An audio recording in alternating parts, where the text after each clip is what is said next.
Yo, what it do, degenerates? We up, we elevated like always, you feel me, dog? We getting our mind right to do our degenerate recap for this BS card that just happened yesterday. Yo, real talk, I have a little bit of mixed emotions about this card. We're gonna break it down from the freaking early prelims all the way to the main event, you feel me, dog? And dude, so look, we're gonna start off with Rodolfo Bellato freaking absolutely sliming out Lucas Fernandez. And so check it out, dude. I picked Lucas Fernandez to get it done, and this was my hesitation with going with this guy because, dude, even though Rodolfo Bellato's an absolute donk and he was 1-1 and 1-1, my man has fought people like Jimmy Crew. You know what I'm saying? He has fought the better competition, and dude, I think moving forward with these contender series guys, dude, I'm so scared to pick these guys because, dude, he's 6-1, bro. And then you look at his record; he didn't fight anybody, dude. And then with the way he got stopped, it seemed like he got stopped like a regional MMA guy, dude, that had no fight, had not been there before, and he curled up into a ball and let Rodolfo Bellato TKO him.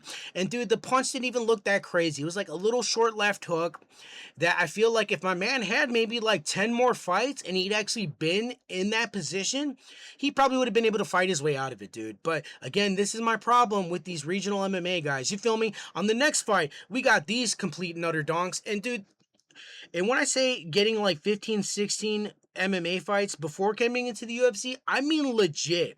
You're fighting guys with winning records, dude. I get it. Maybe the first 2, 3, fight guys who are 500 to build up your confidence, to build up being in there, in the octagon. You feel me, dog?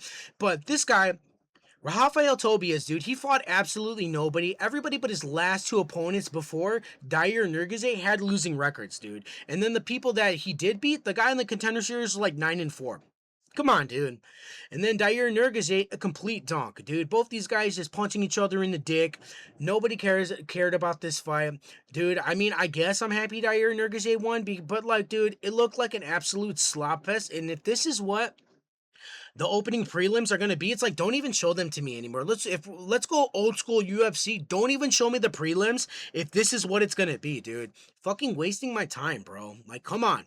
All right, Sumodarji fighting freaking Jesus Aguilar. Yo, dude, I was gonna be real. If Sumodarji would have gotten taken down and choked out, he's been with Team Alpha Male for forever now, dude. And if he would have gotten taken down and choked out, yo, I would have been like, dude, change camps. Team Alpha Male shot. They really haven't had any successful fighters there in freaking God knows how long. I feel like they get by on Uriah Faber's credit and name alone. But like, who's their coaching staff, dog? Like, real talk. But my man gets it done by decision. I felt like he could have put away Jesus Aguilar, but dude, and then at the end of the day, dude, I have no idea how Sumer makes weight, dude. Yeah, Jesus Aguilar, dude, he lands 1.25 takedowns per 15 minutes, dude, and Sumerdarji's takedown defense actually held up, dude. So good on Sumerdarji for getting it done, but I feel like you should have finished this guy, dude. You're fucking 5'8", fighting at 125 pounds. You got all the length and the reach. You should be the John Jones of 125. You feel me, dog? But as we continue, dude, oh, my man freaking young Jargle from freaking Mongolia getting it done against Cody Durden, and Cody Durden doing a typical Cody Durden fight. You feel me, Don? It looks competitive in the first round, and then it just slowly gets away from my guy. I really wish that Cody Durden would have taken more time off before getting into this fight, but like I said, my man is 34 and he's about to be 35 in a couple days. So my man is cashing in. Freaking Young Jargle need to change his name from the Art of Knockout to freaking Submission Specialist. You feel me, dog? Because my man got more subs on his record. It was an okay competitive fight. Cody Durden usually makes fights look competitive until they're not. And that's exactly how that fight went, dude. You feel me? Okay, so on this fight, so this is how these regional MMA guys that are coming into the UFC, this is what it should look like. They need to get the fucking finish over these guys to kind of give us some kind of indication of where they're actually at. And Alberto Montes, I'm still not 100% sold on him, but he was able to fucking submit Ricky Tercios, and he did it faster than Raul Rosas Jr. with less struggle. You feel me? Ricky Tercios coming in there, stomping the floor, yelling. But dude, every time he throws punches, it seems like he's not even trying to hurt his opponent, dude. I swear to God, like, if Ricky Turcios had a superpower, it should be pillow punches, dude. Like his power is he has no power, he has no crack in his shots, and it's absolutely crazy to me because his brother's Alex Morono. His older brother's Alex Morono, and he's a dog, dude. Him too. He's not the best fighter, but at least my man shows up to fight. Alberto Montez getting it done by Anaconda choke. I'm not completely sold on him yet, but hey, let's get my man another fight. Give him Cameron Smotherman. Give him Cameron Simon. Give him one of these guys that are actually gonna be able to make it a somewhat of a competitive fight. All right, man. And on the next up, we got Dante Johnson, and absolutely freaking getting a historic win over my man Cody Brundage, who's on a generational run in the UFC. 11 wins, 9 losses, 1 no contest. My man is the middleweight version of Mickey Gall. That's pretty much what Mickey Gall was, dude. Mickey Gall was that at welterweight, the 500 fighter, dog, that fucking came onto the scene for whatever, and then just, dude, absolutely sucked. But I will say, dude, Dante Johnson did do him a little bit dirty when they go to touch gloves and he swings, and then freaking Cody Brundage takes him down.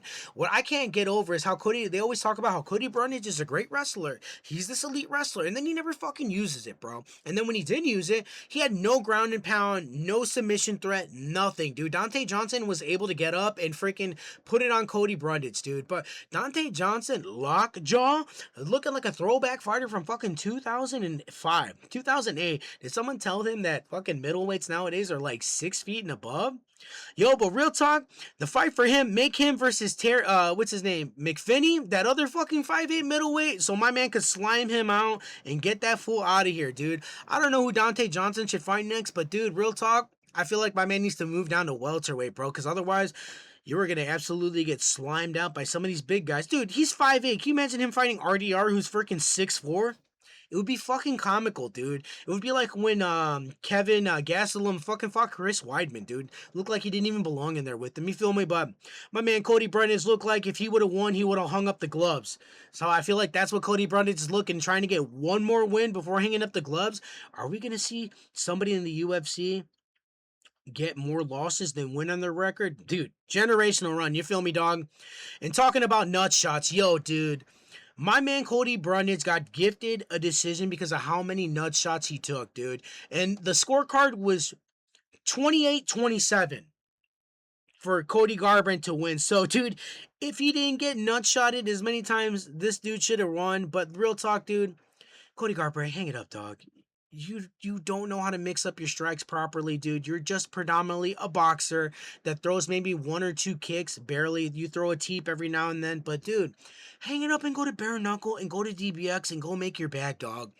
Or fucking go to Misfits Fighting and go fight a bunch of cans and go make your bag, dog. I'm tired of fucking seeing you get absolutely wrecked in the UFC, dude. You had a great run. You got the strap. You did it for Team Alpha Male. I feel like Team Alpha Male peaked with Cody Garbrandt. You feel me? They poured everything that they had into this kid to be like, yo, we need to get one over on Dominic Cruz. And as soon as he got it, they're like, all right, Team Alpha Male's done. We're not going to be good anymore. And that's exactly what kind of happened, dude. That's exactly what kind of happened. Team Alpha Male died with Cody Garbrandt winning that bantamweight strap and the Team Alpha Male actually getting one over on Dominic Cruz. You feel me, dog?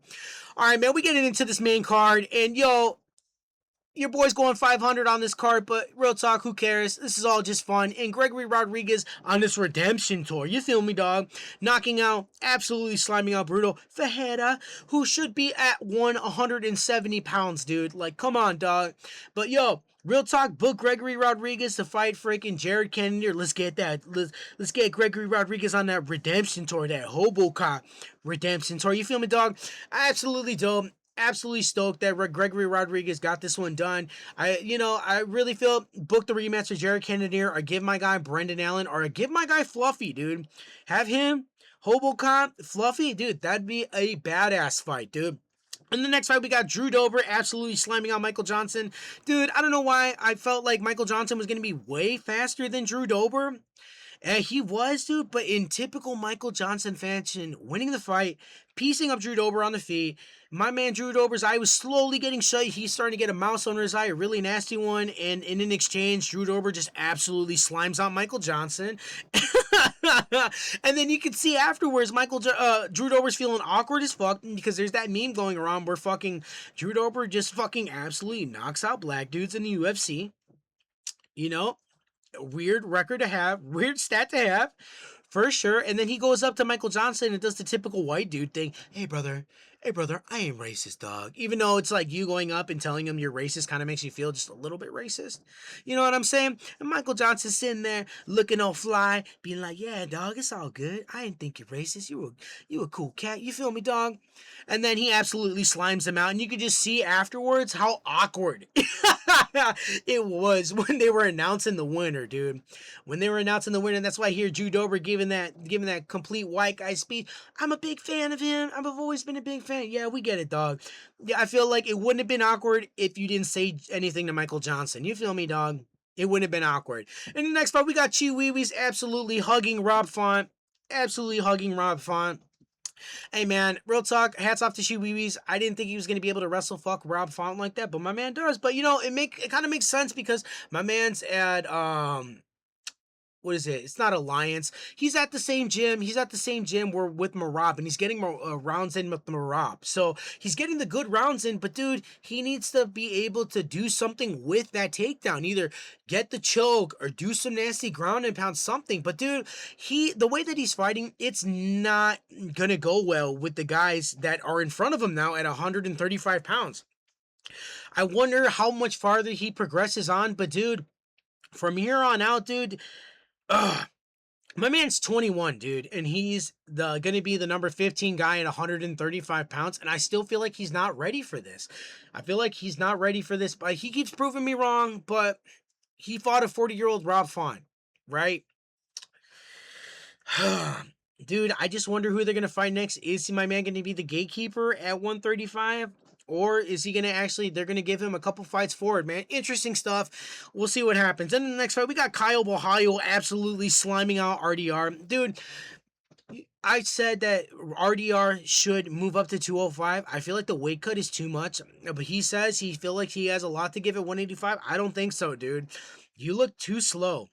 You look absolutely too slow. You were pumping the jab real good, and Kyle was having a hard time getting past it. But real talk, how tall is Kyle? Is he 5'10" or is he 6 feet? You know what I'm saying? He looked pretty short there next to freaking RDR. But dude, the main thing was the speed, and I feel like RDR needs to move up too. 205 pounds, dude. You're cutting way too much weight. You're cutting 30 to 40 pounds, dude. You're not going to be good. How can you be able to think that you're going to function properly when you're cutting that much weight, dude? So shout out to Kyle for being faster and more slick. And I feel, dude, I feel like if he didn't do that double weight cut, it would have been a different fight against him and Nasruddin Imavov. All right, dog. And in the main event, your boy called it, dude. I knew that Charles Oliveira was going to be able to get this victory done because, come on, dog.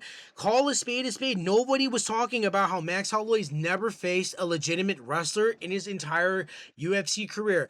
And what I mean by that, somebody who's in their prime, and that's predominantly what the fuck that they're going to do to you, dude.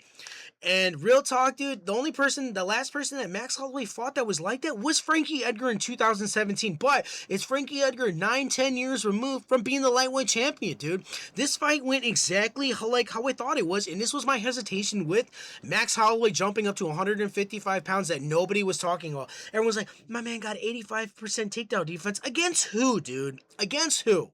Against who? So now here's the real question. What do you do with him at 155? Because, dude, Armin smokes him. Are you just going to keep giving Max Holloway these kind of fights where it's just predominantly stand-up? Is he going to fight Gamrot? Dude, this was my whole entire problem with Max Holloway coming up to 155 pounds. But, dude, shout out to Dude Bronx for doing it right. And, dude, for everybody here who thought that Charles was just gonna freaking stand and bang with him, y'all are stupid, bro. Y'all are freaking ridiculous, bro. I understand what you guys thought, where it's like, he's a little bit chinny, shopworn, but dude, Max Holloway got no wrestling. I told you. I feel like in this point in his career, dude, it's all gonna be grappling here on out from Charles Oliveira. He's gonna do the Glover redemption arc in his fucking last part of his UFC run, and as he should, dude, because his grappling is just, dude, light years ahead of everybody else. It's like, I feel like here's Charles, and then here's Ilya and fucking Armin, dude. I feel like the gap disparity between 3 and then fucking Armin and Ilya is huge, bro. Because, dude, real talk, it probably should have been Charles in there to fight Patty for that interim title because, dude, we seen what happened when he fought Justin, bro. It won't be competitive, bro. I still feel Charles could slime out Justin easy, dude. But, dude, all in all, dude, I'm happy for the winners on the fight. Your boy went 500 on this card. It's all good. We just having fun here. We growing this channel. Let me know what your favorite fight was on the card, dude. Did this card suck to you? Did you actually find it somewhat enjoying? Let me know, dude. Like, share, and subscribe. Your boy is dropping all his picks. We growing this channel. And like always, stay elevated.